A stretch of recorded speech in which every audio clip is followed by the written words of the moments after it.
আচ্ছা, আমি আজকে করছি পাটিসাপটা। আমার কাছে পাটিসাপটা করতে হলে পুরটা, আমার এটাতে দুধ পুলিরই পুরটা আছে, ওটা একটু কম গুড় টুড় দিয়ে করতে হয়, কিন্তু পাটিসাপটার পুরটায় একটু বেশি দিতে হয়। আমি এটার মধ্যে আর একটু পাটালি গুড় দিয়ে দিলাম, দিয়ে একটু নেড়ে নেব। এইটা অল্প গুড় দিয়ে করেছিলাম, তাতে একটু আরেকটু পাটালি গুড় দিয়ে আমি একটু নেড়ে নিচ্ছি। পাটালি গুড় না থাকলে এমনি গুড়ই একটু বেশি করে এটা পুরটার জন্য দিতে হবে, কারণ এটা আবার একটুখানি বেশ হাতে করে একটু লম্বা লম্বা করে গড়তে হবে পুরটার জন্য। এখন নতুন গুড় উঠেছে, এখন শীতের সময় পাটিসাপটা তো খুবই ভালো একটা খাবার।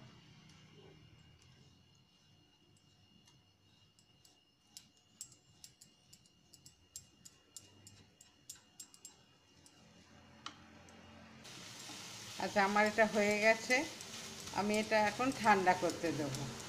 এই গ্যাস বন্ধ করলাম। পাটিসাপটার গোলাটার জন্য লাগবে দুধ লাগবে, আর গুড় একটু লাগবে, গুড় আর একটু চালের গুঁড়ো আর একটু সুজি, এগুলো আমাকে এখন মেশাতে হবে।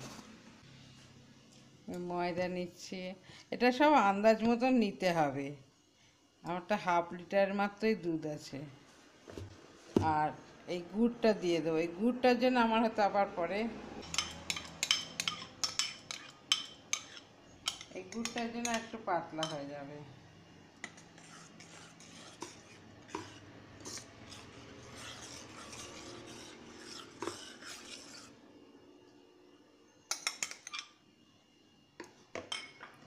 একটু চালের গুঁড়ো দিয়েছি 2 চামচ, এই 1 চামচ মতন, বড় চামচে 1 চামচ সুজি।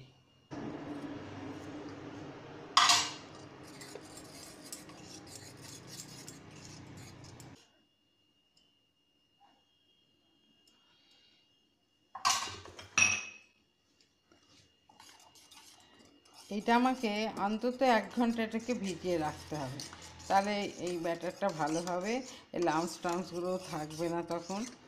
তো ভালো করে মিশিয়ে নিতে হবে, তাহলে আমার পাটিসাপটাটা ভালো উঠবে। আমার এই ব্যাটারটা গোলা হয়ে গেছে। এবার আমি আরও 1 হাতা, ছোটো হাতার 1 হাতা আরও ময়দা দিয়েছিলাম, দিয়ে এটা আমি এখানে বাদে আমি এটা, এটা একটু টাইম দিলে কি এটা সুন্দর আরও একটু নিজের থেকে নিজে হয়ে যাবে, ঘন হয়ে যাবে এটা। তাই এটা 1 ঘন্টা বাদে আমি এটা করে দেখাচ্ছি। এরকম থিকনেস হবে, দেখো। খুব ঘন হবে না আর খুব পাতলাও হবে না। খুব ঘন হলে কি বেশি মোটা মোটা পাটিসাপটা উঠবে। নারকেলের আমি একটুখানি করে নিয়ে হাতের মধ্যে এরম করে করে আমি সব একটু লম্বা লম্বা করে রেখেছি, তাহলে কি এটা মানে দিতে সুবিধা হবে।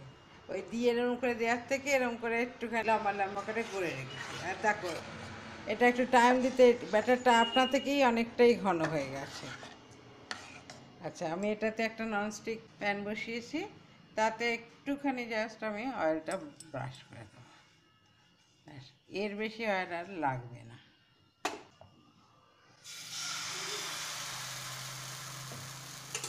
আচ্ছা, এটা কিন্তু আমার একটা স্টিলের খুন্তি লাগবে।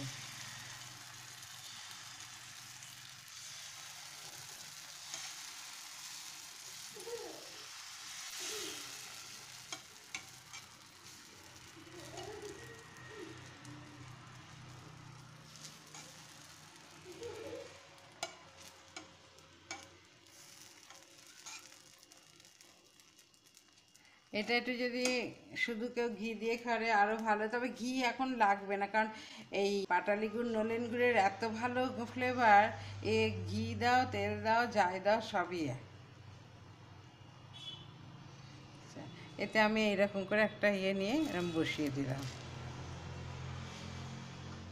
আর এই খুন্তিটা না একটুখানি জল রাখবে, এরকম একটা, এই খুন্তিটাতে এই যে লেগে আছে, এইটা দিয়ে করলে নষ্ট হয়ে যাবে উল্টাতে গেলে। একটু জল দিয়ে দিয়ে একটুখানি মুছে মুছে এটা করতে হবে, তাহলে সুন্দর উঠবে। এই দেখো,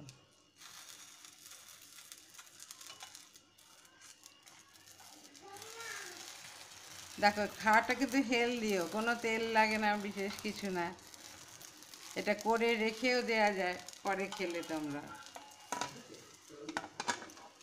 বাচ্চাদের স্কুলের টিফিনেও দিতে পারো। আমি আর একটা করে দেখাচ্ছি।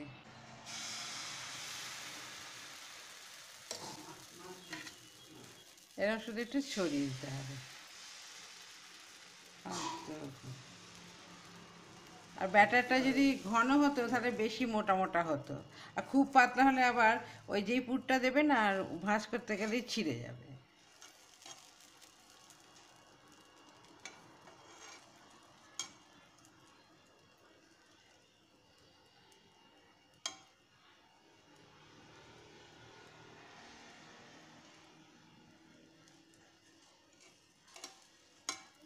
একটু হতে দেবো, আর মধ্যে খুন্তিটা একটু ধুয়ে মুছে নেব।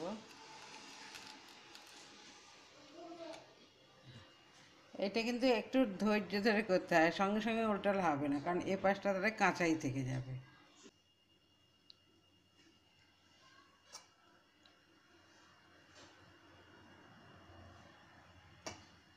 আচ্ছা, আমি এরকম করে আবার একটা দিয়ে দিলাম, একটু চেপে বসিয়ে দিতে হবে, দিয়ে এরকম দেখো, আর কম একটু দিলে টাইম হবে না। এটা দেখো রঙটা ধরেনি, একটু ধৈর্য ধরে করবে, খাবে ভালো জিনিস।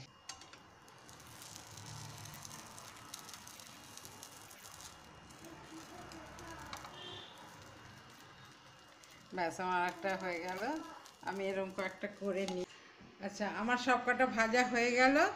দেখো, খেতে খুবই ভালো হয়, তোমরাও এরকম করে করো, ট্রাই করো, আমাকে বলো কেমন লাগে।